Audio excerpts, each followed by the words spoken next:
नमस्कार, मी पंजाब डक. ह्या पावसामध्ये 30 मार्च पासून ते 3 एप्रिल पर्यंत 30, 31, 1, 2, 3च्या दरम्यान राज्यात ठिकठिकाणी गारपीट होणार आहे. आणि काही ठिकाणी लिंबासारखी गारपीट होईल, काही ठिकाणी बोरासारखी होईल आणि काही ठिकाणी चिंचोक्यासारखी गारपीट सगळ्या जिल्ह्याला पाहायला भेटणार आहे.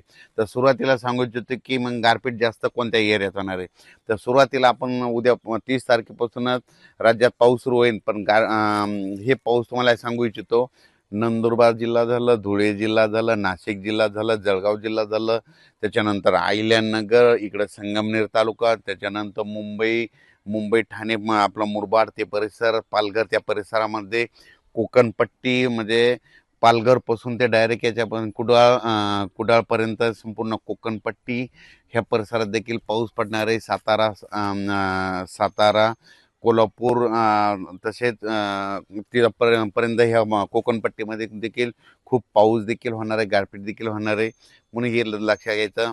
त्याच्यानंतर सांगायचं झालं विदर्भाकडून घेऊत आपण, वर्धा, नागपूर, भंडारा, गोंदिया, चंद्रपूर, यवतमाळ, वाशिम, हिंगोली, नांदेड, परभणी, लातूर, धाराशिव, बीड, जालना, संभाजीनगर, अहिल्यानगर, जळगाव, बुलढाणा, अमरावती, अकोला ह्या पट्ट्यात देखील म्हणजे 30 तारखेपासून तर 3 एप्रिलपर्यंत चांगला पावसाळ्यासारखा पाऊस पडेल. कुठं जिथं नाही पडलं तिथं वारं सुटेल आणि काही भाग सोडून देखील देईल, म्हणून हे लक्षात येतं. अवकाळी पाऊस सर्वदूर सगळीकडे पडत नसतं, हे सर्वप्रथम लक्षात येतं.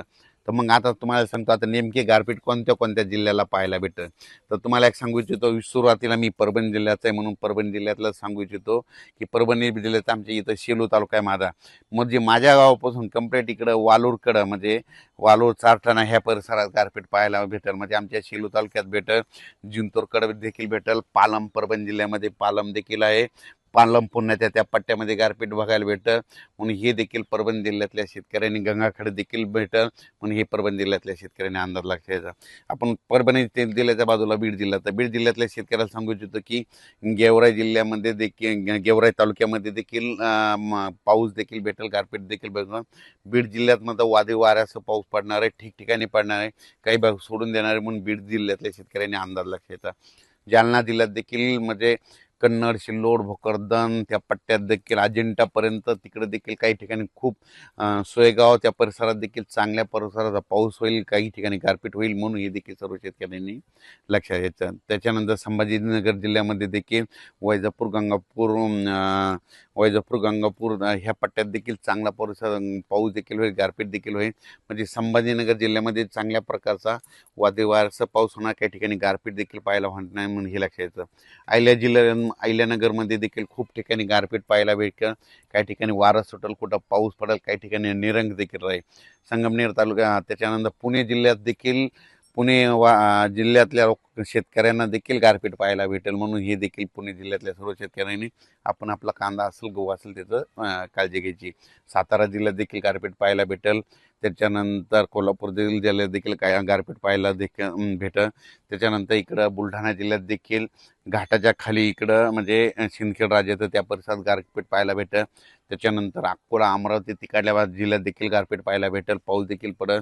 त्याच्यानंतर वर्ध्याकडं हिंगणघाट त्या परिसरात देखील गारपीट पाहायला भेटेल.